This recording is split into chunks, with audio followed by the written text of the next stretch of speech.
nosso Deus, né? A Ele a glória, nós possamos realmente, ao louvar, entender quão bom e quão agradável é estar aqui, né? Na casa do Senhor. Muitos questionam, por que vocês se ajuntam? Nós nos ajuntamos, né? Nós congregamos para adorar e agradecer o nome do nosso Deus.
Tu és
quero convidá-los a abrirem a palavra do Senhor juntamente comigo no Evangelho segundo Lucas, no capítulo de número 15. Havia pedido ao Fred, meu irmão, para que possa ser grupo da igreja, chamado para os irmãos estarem pela manhã. Nós dividimos o nosso sermão em duas partes. Nós vamos lá para o versículo de número 11, que é onde nós começamos pela manhã. Nós vamos fazer a leitura completa do texto. Trata-se da parábola do filho pródigo. E o nosso desafio aqui é responder à pergunta: quem é o pródigo, afinal? Então, nós vamos fazer a leitura desse texto. Desde já eu quero agradecer ao reverendo André Luiz Alves de Freitas. Hoje eu estou banhado pelo ele, falou assim: não sabe que o nome dele é André Luiz? André Luiz Alves de Freitas. Louvar a Deus pela vida dessa amada igreja que nos jurisdiciona em Alcogarças. Em outras palavras, essa igreja é mãe, a igreja presbiteriana de Alcogarças, e é aquela filha ainda não emancipada, ainda dá um trabalhinho, tem alguns custos, Ore por nós para que isso acabe, para que nós possamos ser uma igreja organizada, poder andar sozinho com as suas próprias pernas. Isso seria de fato uma bênção para a nossa igreja, no sentido de estar evoluindo, crescendo para a glória de Deus. Então, louva a Deus pela vida dessa amada igreja. São 13 anos, Como eu disse pela manhã, foi aqui que tudo começou, Um dia eu entrei pela primeira vez ali naquela porta, naquele estilão meu, o Wellington me contou, eu falei assim: vou, mais 7h30, que era 7h30, eu vou estar lá na porta. Se você não estiver lá, eu não entro. Então ele, 7h30, estava na porta, 7h30 eu cheguei, ou seja, nem um minuto a menos, e nenhum a mais. O a menos é porque eu não queria ter o constrangimento de entrar e ter que ficar cumprimentando as pessoas, E o a mais porque eu não gosto de chegar atrasado. E aí ele esteve ali nesse horário. Foi a primeira vez de muitas, Só de ministério, de exposição da palavra, são 17 anos, bem como também de casamento. Minha esposa é a irmã da Catiana. Quem conhece a minha esposa, quem já viu a minha esposa, o rosto dela, o corpo dela, sabe que eu sou um homem de muita oração. Deus realmente confia, Queridos, vamos então lá ao capítulo de número 15, a partir do verso 11. Fala sobre a parábola do filho pródigo. E eu vou convidar a igreja, assim como pela manhã, a ler comigo esta parábola. Eu lerei os ímpares e os irmãos lerão os pares, tá bom? Leamos. Continuou: certo homem tinha 2 filhos. O mais moço deles disse ao pai: Pai, dá-me parte dos bens que me cabem. E ele lhes partiu os haveres. Passados não muitos dias, o filho mais moço, ajuntando tudo o que era seu, partiu para uma terra distante, e lá dissipou todos os seus bens, vivendo dissolutamente. Depois de ter consumido tudo, sobreveio àquele país uma grande fome, e ele começou a passar necessidade. Então, ele foi e se agregou a um dos cidadãos daquela terra, e este o mandou para os seus campos a guardar porcos. Fartar-se das alfarrobas, os porcos comiam, mas ninguém lhe dava nada. Então, caindo em si, disse: quantos trabalhadores de meu pai têm pão com fartura, e eu aqui morro de fome?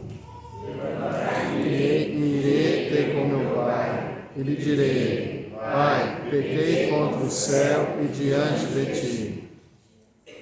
Já não sou digno de ser chamado teu filho. Trata-me como um dos teus trabalhadores. Levantando-se foi para seu pai. Vinha ele ainda longe, quando seu pai o avistou, e compadecido dele, correndo, o abraçou e beijou. E o filho lhe disse: Pai, pequei contra o céu e diante de ti, já não sou digno de ser chamado teu filho.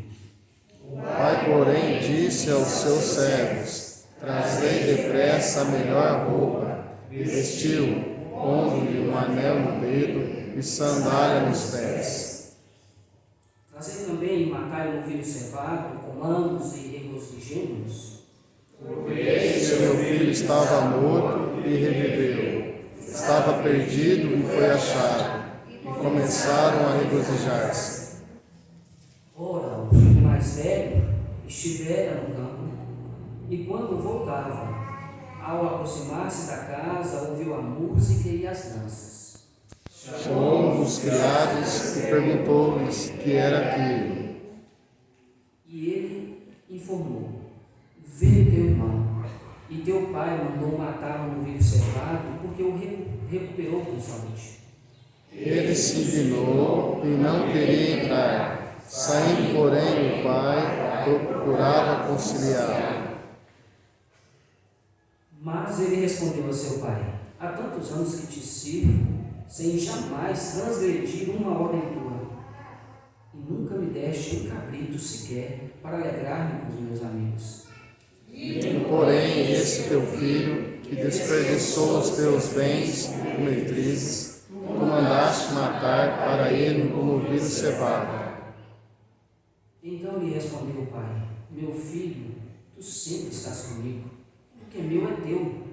Entretanto, era preciso que nos regozijássemos e nos alegrássemos, porque esse teu irmão estava morto e reviveu, estava perdido e foi achado. Amém. Oremos uma vez mais. Querido Deus, nós queremos glorificar o teu nome por mais 13 anos de vida, de louvor e adoração que o Senhor concede a esta igreja. Nós agradecemos o Senhor pelo cuidado com esta igreja amada, por tudo que o Senhor tem feito na vida do pastor André, da sua esposa, dos presbíteros desta igreja, dos seus familiares e dos irmãos, ó Deus, que aqui frequentam, que aqui congregam, pelas vidas que o Senhor tem alcançado e transformado e mudado. Louvado seja o Senhor por todo o seu cuidado, por todo o seu favor despendido sobre esta amada igreja. Agora, Deus, nós também te agradecemos pela oportunidade preciosa de abrir a tua palavra e de podermos meditar nela, tirar dela os seus ensinamentos. Nos ajude com o teu Santo Espírito, tenha misericórdia de nós, nos socorra com ele, nos alcance a ponto de abrir o nosso entendimento para a compreensão do teu Evangelho. Também, Deus, eu te peço que o Senhor possa me usar como instrumento nas suas mãos, apesar de mim. Pois, Pai, a tua palavra é perfeita e inspirada, mas o pregador tem misericórdia e usa-me, ó Deus, para a tua glória, em nome do Senhor Jesus Cristo. Amém. Amém. Amém, queridos. Então, nós estamos com esse desafio de falar a respeito de quem é o pródigo.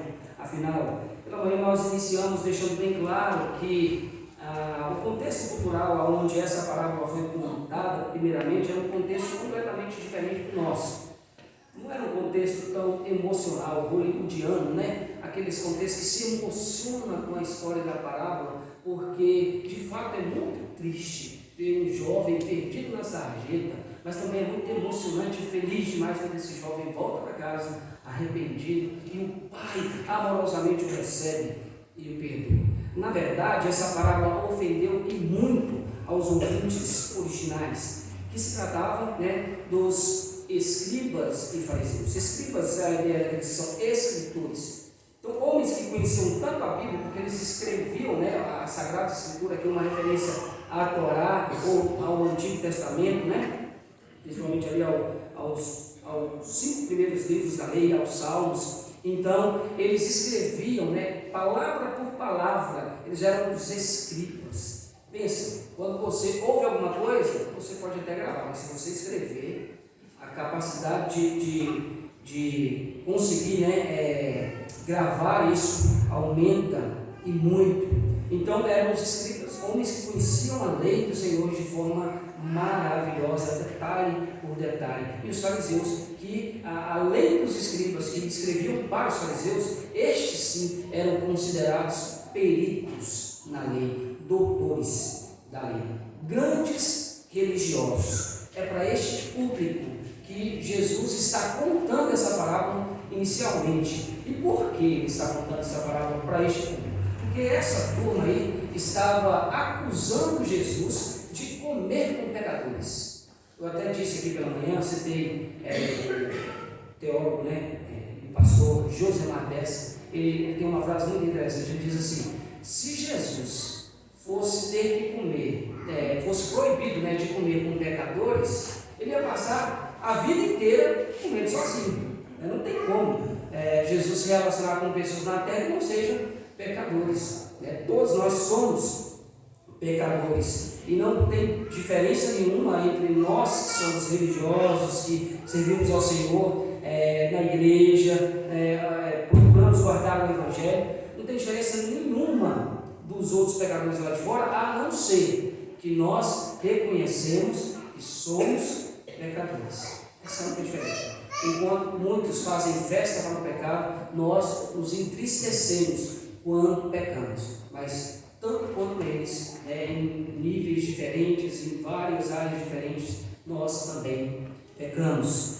E então os fariseus estavam ali acusando Jesus: como você pode receber pecadores tão escandalosos, pessoas que eram da pior espécie, pecadores mesmo, todo mundo olhava aquilo ali e vive no pecado. E eles estavam então reclamando de Jesus receber essas pessoas e ainda comer com eles. Até o presbítero evangelista e em breve seminarista Kelson, colocou isso aqui agora, numa outra situação em que também eles reclamavam dessa mesma atitude de Jesus. Era uma reclamação comum. Naquela primeira situação, que é a que o Kelson colocou, ele foi sucinto, ele disse assim: olha, eu não vim buscar justos, mas eu vim buscar pecadores e convencê-los ao arrependimento. E ele concluiu: porque os sãos não precisam de médico, e sim os doentes. Mas eles insistiam nessa dinâmica, os fariseus insistiam em que Jesus não podia fazer isso, que uma pessoa que é religiosa, uma pessoa que teme a Deus, uma pessoa que serve ao Senhor não pode se relacionar com pecadores. Então, Jesus pegou e dessa vez ele não foi sucinto não, ele contou 3 parábolas. A primeira delas é a parábola das 100 ovelhas. E havia 100 ovelhas e uma havia se perdido. Ele deixou 99 ovelhas no aprisco, ou seja, dentro de casa, no curral, e foi lá fora buscar a ovelha que havia se perdido. São 100 ovelhas. Na segunda parábola, ele conta a parábola da dracma perdida. São 10 dracmas, 10 moedas, e uma se perde dentro de casa. E o que acontece? A mulher que perdeu aquelas moedas fica desesperada. Até, pastor, não sei se depois você ouviu, as crianças, eu vi pelo meu filhote aí, as crianças receberam essa lição da dracma perdida lá na salinha hoje. Não foi nada combinado, é Deus direcionando todas as coisas. A mulher vai à casa, liga a lamparina, e procura, porque está tudo escuro ali. No Oriente Médio, as casas não eram, principalmente naquele período, iluminadas como agora, com janelas, essas coisas, era um local fechado, e precisava então acender a lamparina, procura debaixo de tudo, vai tudo até encontrar aquela moeda tão preciosa. Aí você pensa: mas uma moeda é tão preciosa assim? Eu expliquei para os irmãos que na cultura do Oriente Médio, principalmente naquele período, a mulher não era emancipada, a mulher não tinha autonomia. O que acontecia com a mulher? Ela era sempre representada por um homem, sempre, não importasse a idade que ela tivesse, ela seria representada por um homem. Quando solteira, pelo pai, e quando o pai morresse, pelo filho mais velho, homem da família, ou seja, o primogênito. Quando casada, pelo marido. Então essa mulher, ela casa e sai de casa, vai viver a vida com o marido, formar uma nova casa, uma nova família, e muitas vezes essas pessoas iam para lugares distantes. O que o pai fazia?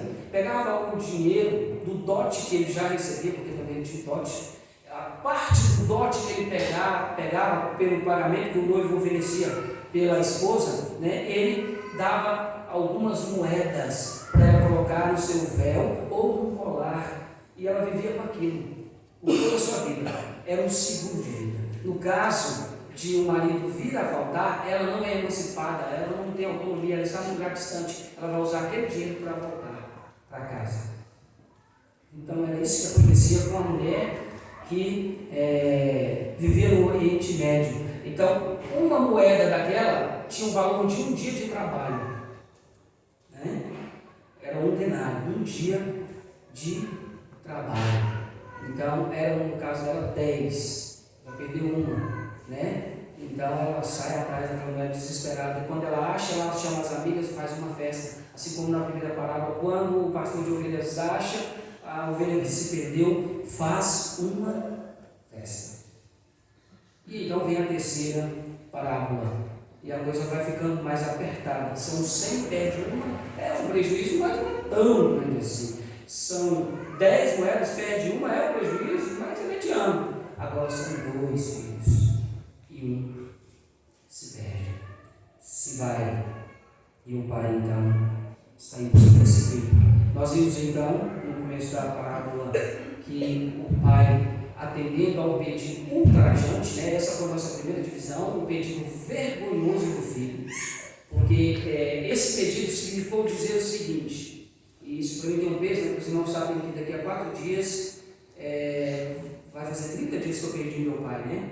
Então, o que esse jovem está dizendo aqui é: pai, eu queria que o senhor estivesse morto, porque a herança só se dá após a morte, principalmente numa cultura como aquela. Era exatamente isso que o filho estava dizendo. Pai, eu preferia, o meu desejo hoje é que o senhor estivesse morto. E ele pede a parte da herança e o pai lhes reparte os haveres. O termo lhes é inclusivo, e aqui então está incluindo o filho mais velho. E o filho mais velho então recebe a sua parte também. Os irmãos entenderam que tudo isso era por meio de um contrato. E esse filho mais novo então vende tudo para alguém que está disposto a pagar para poder tomar posse só após a morte do pai, porque por contrato, né, ele não poderia tomar posse disso. Havia leis que protegiam a propriedade dos pais, né, e era isso, só após a morte. Então foi uma negociata assim: vamos fazer um contrato aqui, o senhor me dá a minha parte aqui, um documento aí que prova que o senhor já repartiu, que é isso que eu vou ter quando o senhor morrer, e eu vou vender aqui, e o cara que vai comprar vai pagar por aquela propriedade para assumir 10 anos depois, 20, 30 anos depois, sabe lá quando vai morrer. Aí o contrato, né, seria realmente colocado à mesa e ele tomaria posse. Isso significa que o valor do que ele recebe vai cair, né? Foi abaixo do preço de mercado. Em outras palavras, ele fez uma liquidação, juntou tudo que dava para juntar e então ele tomou a segunda atitude, que eu chamo de a conduta vergonhosa, né?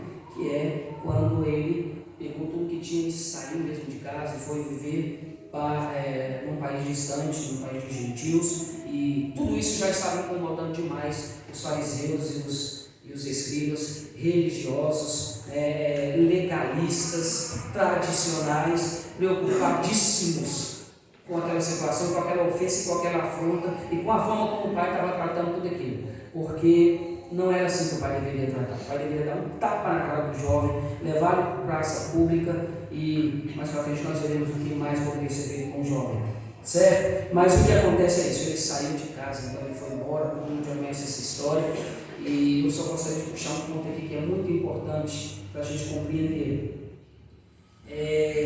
Quando você ouve essa história tão conhecida, você facilmente vai pensar assim: nossa, realmente, esse jovem ele tinha que se arrepender. O que ele fez é terrível, feio, é desonroso demais.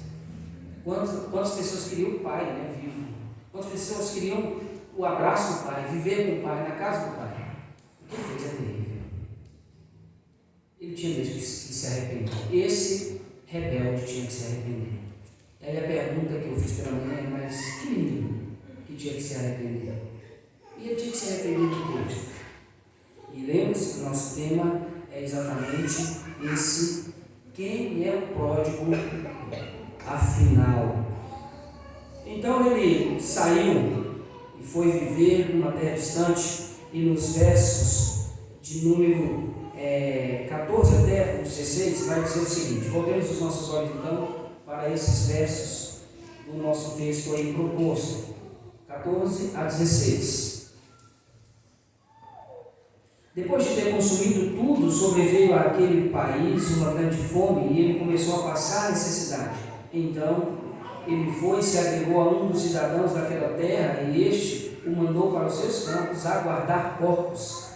Ali desejava que ele fartasse das alfarrobas que os porcos comiam, mas ninguém lhe dava nada. Então a vida do jovem rebelde, o filho mais novo, ia de mal a pior, tinha se tornado um pesadelo. Deu tudo errado para ele.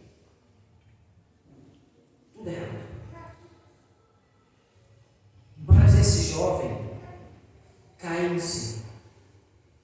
O versículo de número 17 vai dizer assim: então, caindo em si, disse: quantos trabalhadores de meu pai têm pão com fartura e eu aqui morro de fome? Então, queridos, o jovem não encontrou o tipo de vida que ele queria, o tipo de vida da qual ele estava à procura quando ele saiu de casa. O glamour se acabara na terra distante.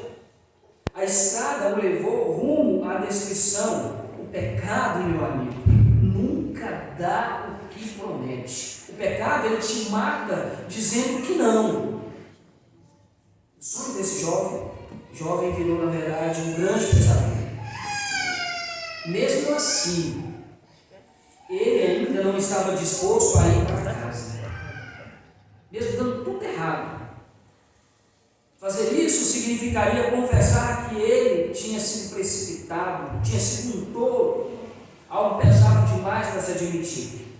Para evitar isso, o que ele fez? O que a maioria das pessoas fazem antes de chegar ao fundo do poço. Tentou bolar um esquema que o ajudasse a suportar a crise. Uma espécie assim de um plano B, para ainda manter a sua falsa liberdade e a sua independência do pai. Conseguiu um emprego com um cidadão daquela terra e aí ele acabou mais humilhado ainda. O trabalho que ele recebeu, esse trabalho de cuidar porcos, muitas vezes o foco fica sobre o fato de que os judeus não comem carne de porco. Muitas vezes o foco fica nisso, Era humilhante porque o judeu não come carne de porco, mas esse trabalho que foi dado a ele aqui, de cuidar de porcos, ele era comumente dado a doentes mentais. Olha o ponto que o jovem chegou, Era um período de grande fome e ele estava morrendo de fome. O texto narra que ainda assim ninguém lhe dava nada, nem a comida dos porcos ninguém dava nada para ele.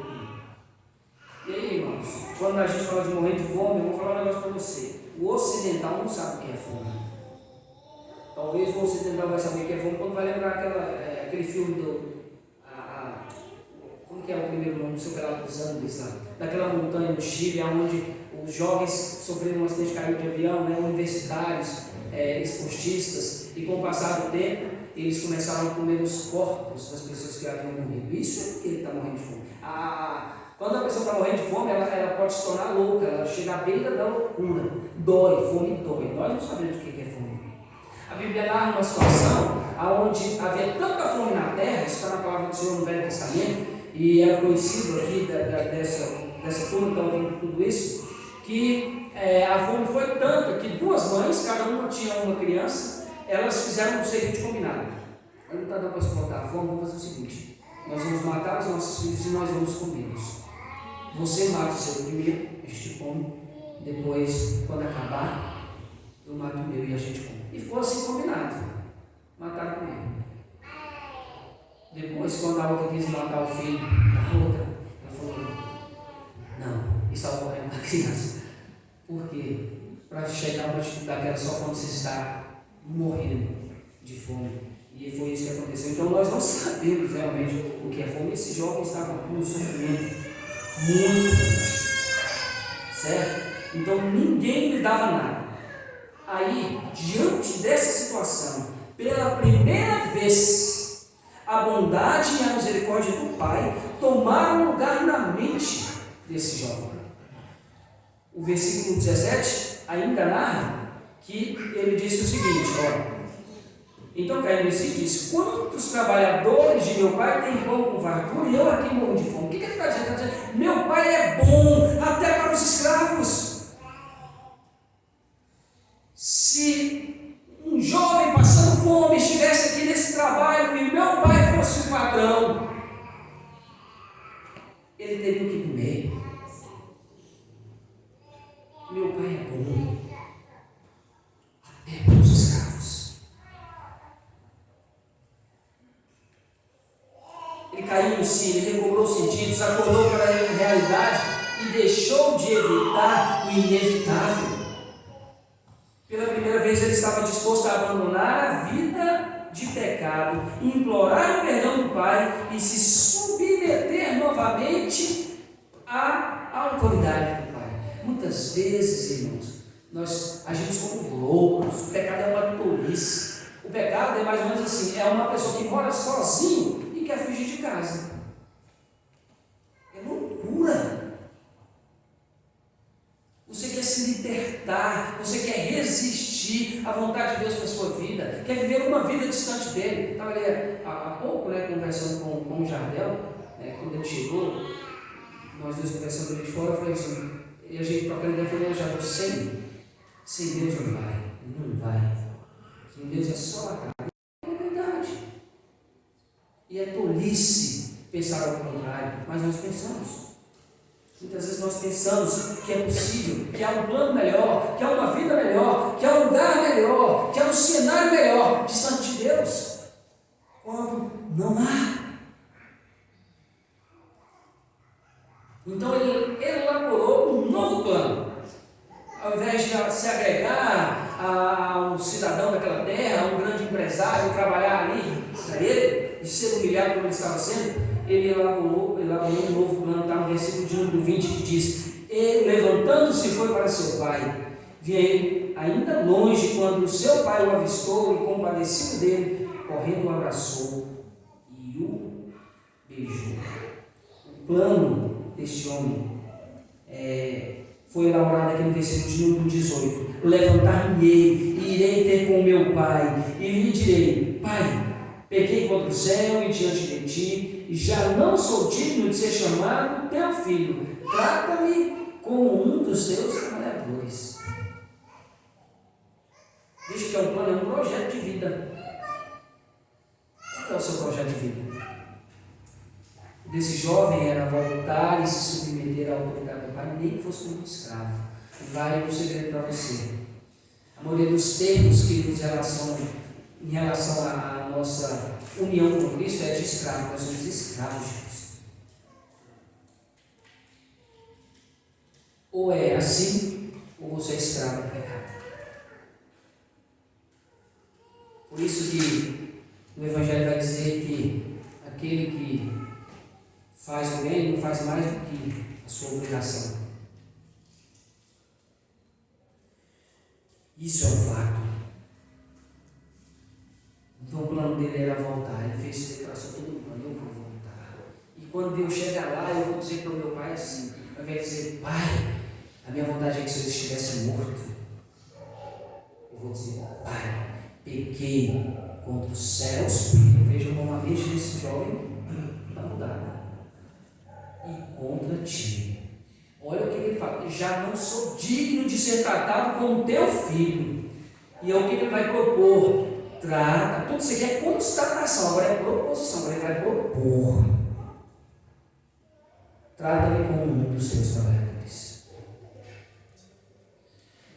Pai, eu cheguei a uma conclusão aqui, eu fiz um diagnóstico, o diagnóstico é esse. E o remédio, que é a proposição, e trata como um dos seus escravos.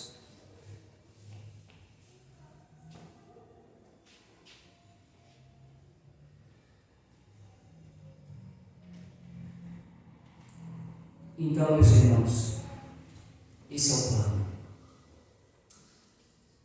E ele volta, e ele faz o caminho de volta. E então nós passamos para o nosso quarto ponto, que é a conduta perdoadora do Pai, que está no verso 20. Agora sim, o verso 20, dizendo-nos o seguinte: e levantando-se, foi para o seu pai. Vinha ele ainda longe, quando seu pai o avistou, e compadecido dele, correndo, o abraçou e o deixou. Não esqueça do público que está ouvindo essa parábola. Imaginemos aqui a reação dos escribas e dos fariseus. Eles estavam, de certa forma, confortáveis agora. Talvez esse aqui seja um dos poucos momentos em que os fariseus estão, nossa, até que enfim alguma coisa, né, realmente boa está acontecendo nessa história aí. Porque o que esse cara fez, ele tem que pagar por isso. Ele tem que pagar de qualquer maneira. Não é justo o que ele fez. É terrível, é vergonhoso. Como pode alguém estar na casa do Pai fazer uma coisa dessa? Então eles estavam confortáveis, porque a situação do jovem estava indo de mal a pior. Ele havia desonrado o pai e agora estava sofrendo as consequências dos seus atos. Com certeza eles até concordavam com esse plano, que é o mínimo que esse crápula pode fazer: voltar para casa, né, e viver como um escravo para restituir tudo que era do pai. Ele pegou e gastou, esbanjou. Eu também fiz questão de estabelecer hoje pela manhã que erroneamente muitas pessoas interpretam o pai da parábola como Deus Pai, a primeira pessoa da Trindade, quando na verdade é a segunda pessoa da Trindade.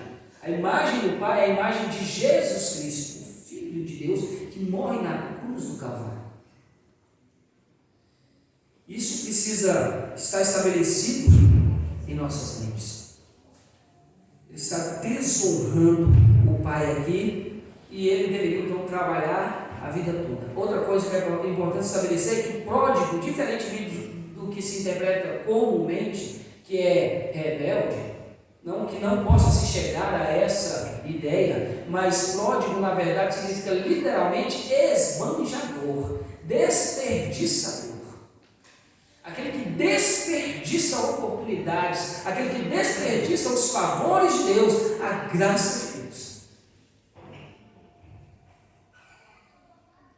Ou aquele que desperdiça porque joga de forma abundante a sua graça.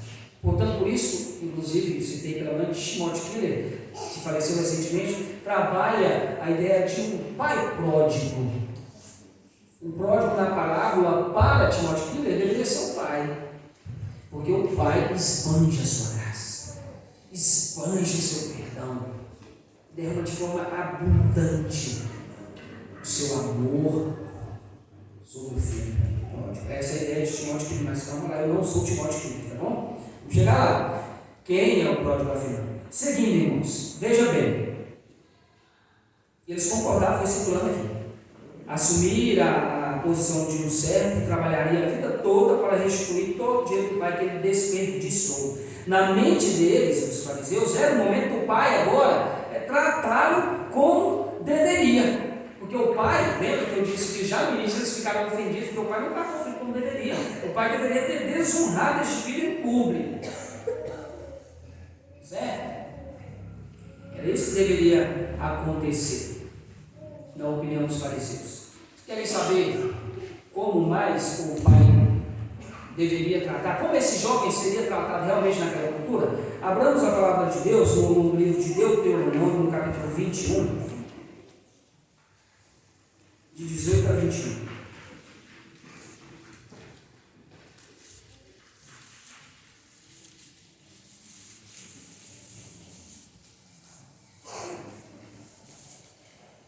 Deuteronômio 21, 18 a 21.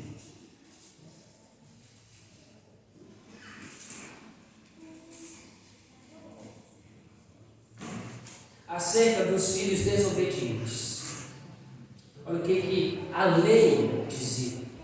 A lei dizia: se alguém tiver um filho como mas e rebelde, e que não obedece à voz de seu pai e à voz de sua mãe, e ainda castigar, não lhes der ou lhes dar ouvidos, seu pai e sua mãe o pegarão e o levarão aos anciões da cidade à sua porta. Aqui, com certeza, aos fariseus, aos escribas, aos sacerdotes, os anciões, os líderes religiosos. E o que deveria acontecer com o jovem? E lhes dirão: este é nosso filho, é rebelde e contumaz, não dá ouvidos à nossa voz, é dissoluto e beberrão. Então todos os homens de sua cidade o apedrejarão até que morra. Assim eliminarás o mal do meio de ti, e todo Israel ouvirá e temerá. Quando o pai encontra o menino, e quando também o irmão questiona o pai, qual que é a frase que o pai usa? Este meu filho estava morto.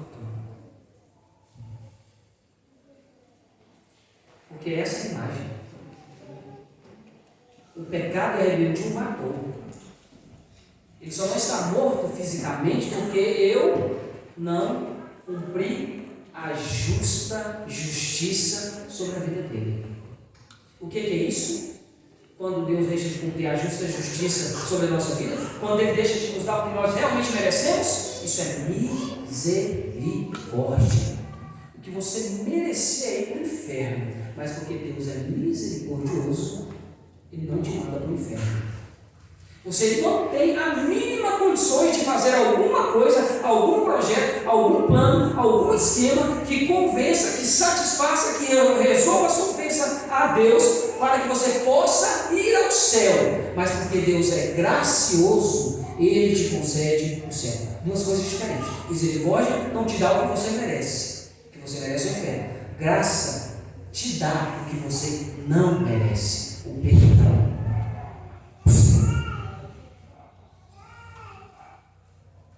Dois conceitos, irmãos, que precisam estar estabelecidos na nossa mente.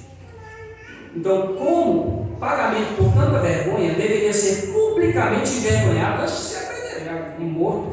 Depois de tudo isso, levando em conta que o pai estivesse disposto a estender uma dose pequena de misericórdia a esse menino, eles se encontrariam, porque o menino está vindo para se encontrar com o pai, não tem um plano, um projeto. Ele se encontraria fora da propriedade, certo? De forma fria, como em um acordo, um contrato de negócios. O pai poderia mandar um representante só, ou então o pai esperaria o menino se aproximar e ele tinha que se abaixar e imediatamente beijar os seus pés, certo? Beijar os seus pés, não beijo o rosto, beijo os pés, porque era isso que escravos faziam. O pai poderia deixá-lo semanas fora da propriedade, em praça pública, sendo humilhado. As pessoas, como por exemplo, hoje nós temos mendigos nas ruas, elas teriam o direito de passar por aquele jovem e cuspir na cara dele, dizer se você tinha tudo que eu queria ter, e você esbanjou, e você desperdiçou. Teriam o direito de fazer isso. E aqui eu vou até me retirar do microfone, porque tem visto que eu vou falar muito sujo. Olha, eles jogariam estrume. E aqui veio um pesado, até camisa do Flamengo. Camisa do Flamengo. Não. Todo tipo de humilhação. Desculpe, irmãos, ter que falar isso, mas é a única forma de vocês entenderem a humilhação. Para mim, que pouco leva do Palmeiras. A humilhação que esse jovem poderia passar. Terrível, terrível. Tudo isso, irmãos, o pai poderia fazer se estivesse ainda disposto a estender, estaria sendo misericordioso, certo? Mas o que acontece, irmãos? O verso 20 narra algo completamente diferente. Como nós lemos, né? E levantando-se foi para seu pai, vinha ele ainda longe, quando seu pai o avistou e compadecido dele, o abraçou e o beijou. Completamente. Veja bem, ele vem e e de longe o pai está. Olha, em todas as parábolas tem alguém buscando que está perdido. Aqui parece que vai ser o contrário.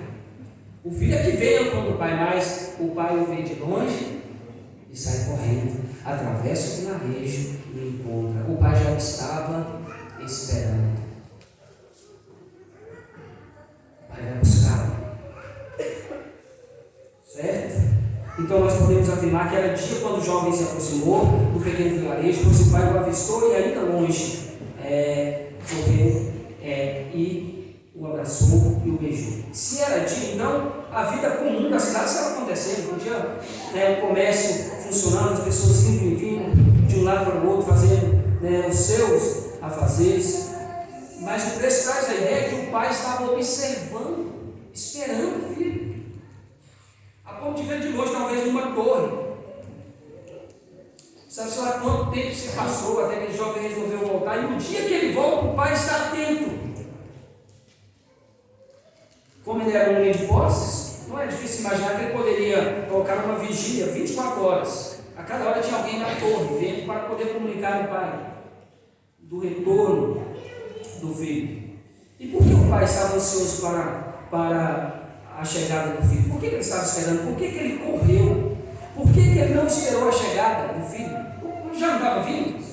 Né? Já viu quando alguém faz alguma coisa contra a gente e a gente fica no nosso consciente, ele vai ter que vir cá, vai ter que pedir perdão, vai ter que. Né? Você não vai admitir isso, lógico. Nós somos pecadores. Mas é o seguinte, há orgulho. O pai vai ao seu encontro. Por quê?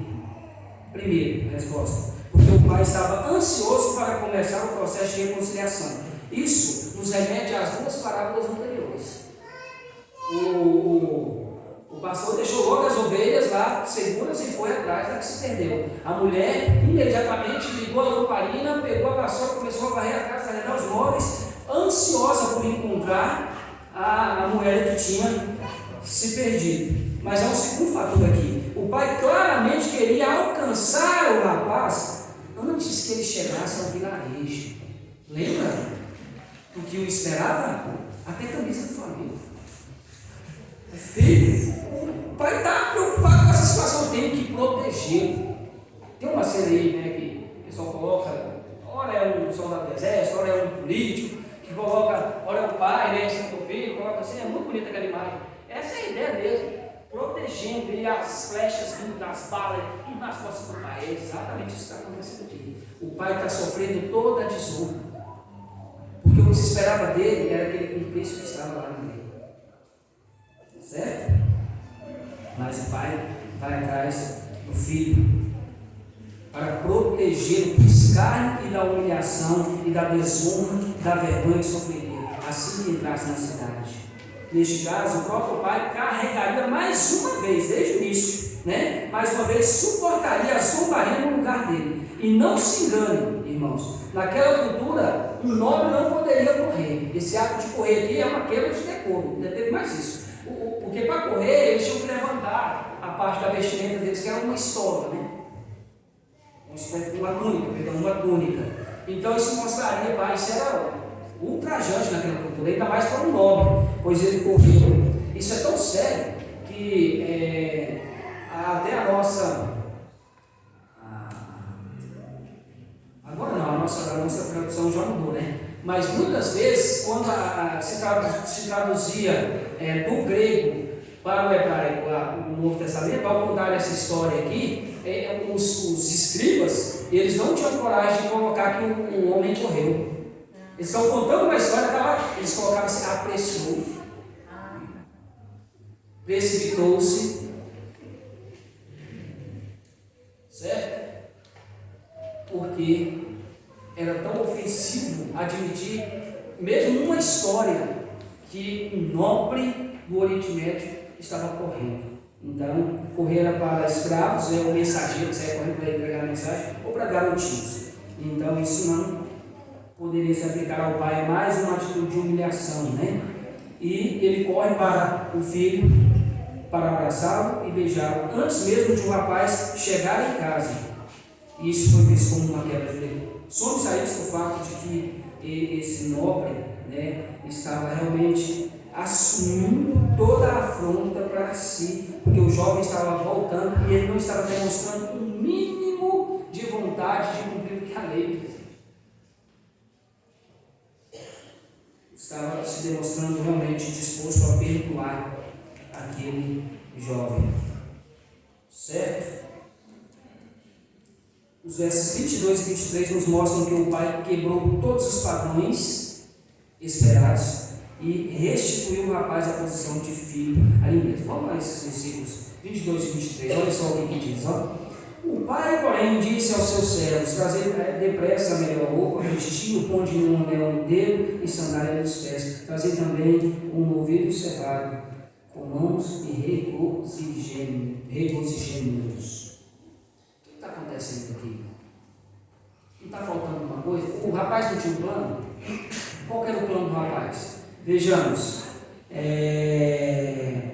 o versículo de número 21. E o filho lhe disse: Pai, pequei contra os céus e diante de ti. Já não sou digno de ser chamado teu filho. O pai, porém, e aí, está faltando uma coisa no projeto do rapaz, não está? Cadê a proposição? Cadê a solução que ele tinha para o problema? Ô pai, eu já tenho até uma solução aqui, ó. Cadê? O pai não deixou. O pai interrompeu. O pai adentrou o diálogo e disse: trazei depressa a melhor roupa. Essa roupa era guardada para um dia muito especial. Era uma roupa que era reservada para um dia muito especial, um casamento, alguma coisa nesse sentido. Entendeu? Uma posição que o nobre pudesse assumir na sociedade. Era isso. Correto? Ou a morte do pai e o filho assumindo o lugar de príncipe da família. Era isso. Era para isso.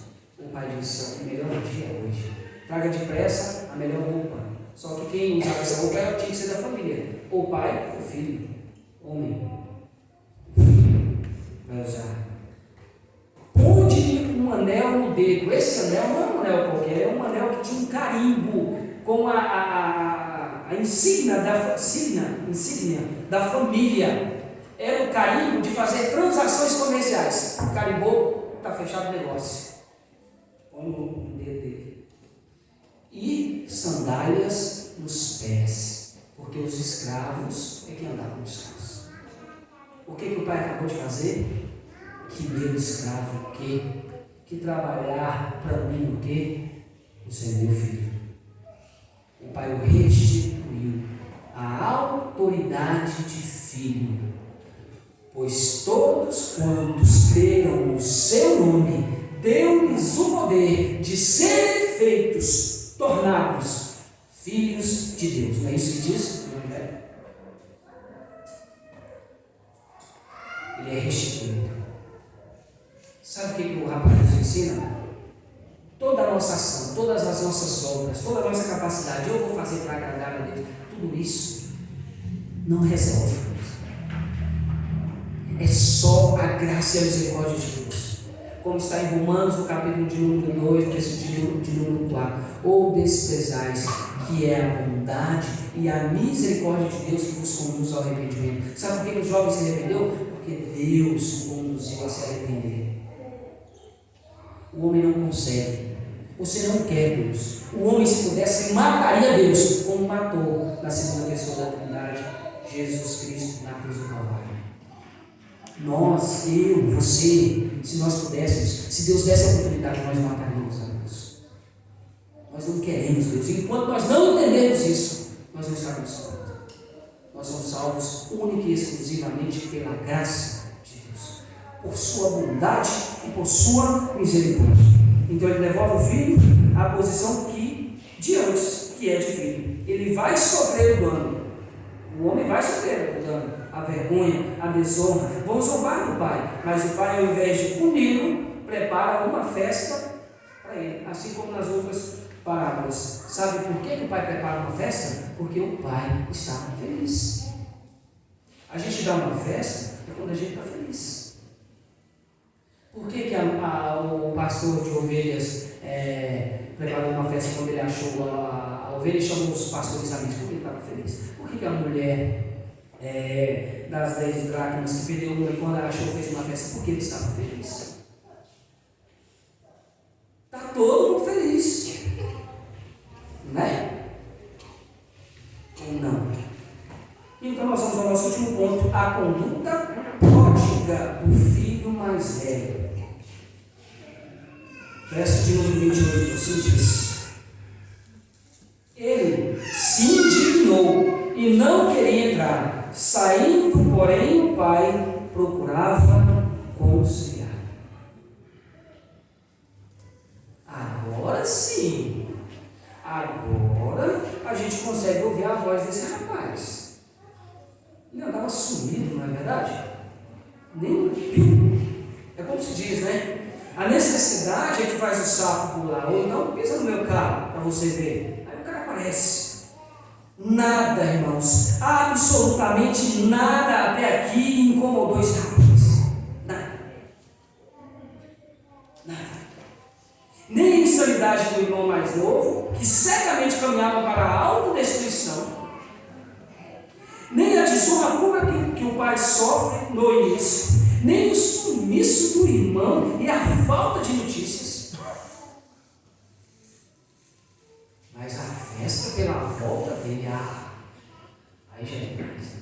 Aí isso incomoda. Como que pode? O cara não vai você ser recebido assim, com festa. Sabe o que ele é? Sabe o que esse irmão mais velho é?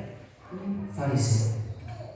Jesus deu toda uma volta para dizer para os fariseus que eles são o filho mais velho da parábola. Sim, meus irmãos. Foi para chegar até nesse rapaz que Jesus contou essa parábola. O objetivo de Jesus não é destacar o arrependimento do irmão mais novo, é destacar a falta de arrependimento do irmão mais velho. Que assim como a moeda estava perdida dentro da casa do pai, a moeda foi perdida dentro da casa. E o filho mais novo também, que estava perdido fora de casa, saiu e foi embora. Assim como a ovelha perdida.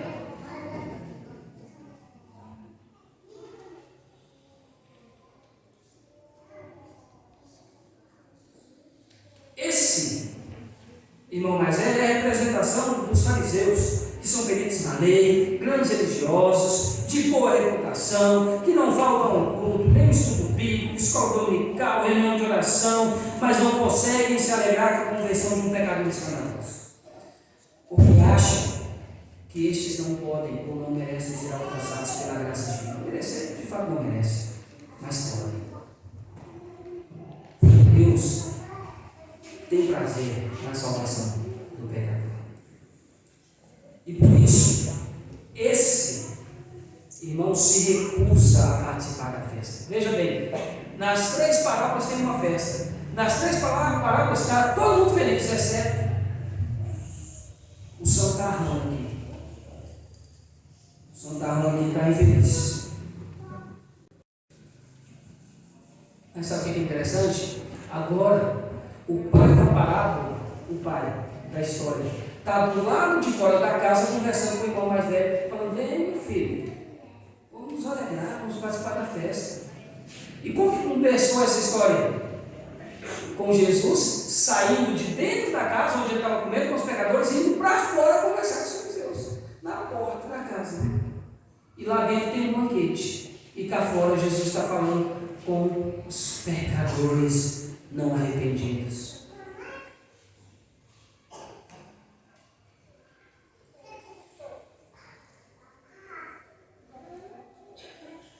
Então eu volto à pergunta do nosso tempo: quem é o pródigo afinal? Bem, na parábola, sendo intelectualmente honesto, você não pode fugir do fato de que é os fariseus, de que é o irmão mais velho que representa os fariseus. E na vida real, nós temos que tomar cuidado, porque pode ser eu e pode ser você. Esse é o tipo de pecado que só crente comete: farisaísmo. Você tem que ser religioso para cometer. Cuidado com a forma como você está tratando a felicidade do Pai. Lembra do jovem rico, mais um jovem? O que Jesus lhe pediu? Ele era um observador da lei, fariseuzão. Jesus falou: guarda os mandamentos, né? Honra teu pai, tua mãe. E ele vira para Jesus e fala: tudo isso eu tenho observado, mas olha a sinceridade, olha a verdade, olha o fato se estabelecendo e se impondo. Mas uma coisa eu sinto que ainda me falta. Porque só guardar a lei, só ser obediente não resolve. Não é externo, irmãos. É interno, é coração entregue, é disposição e submissão à palavra de Deus. Não é a homens, é a Deus. E qual foi a resposta de Jesus? Vai, vende suas propriedades, dá aos pobres. Não é para mim não, não é para a igreja, não, dá para os pobres. Depois vem isso. Como que termina essa história? Então, ele ficou muito triste por ser ele dono de muitas propriedades. A vontade de Deus para a vida dele deixava ele triste.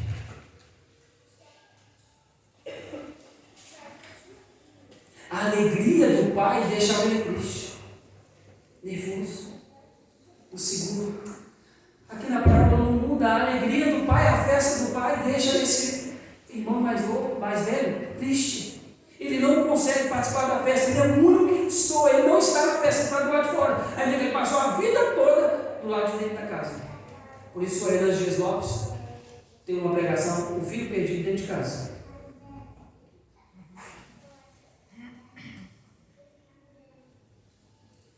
Então, cuidado, porque na vida real, o pródigo pode ser eu ou pode ser você.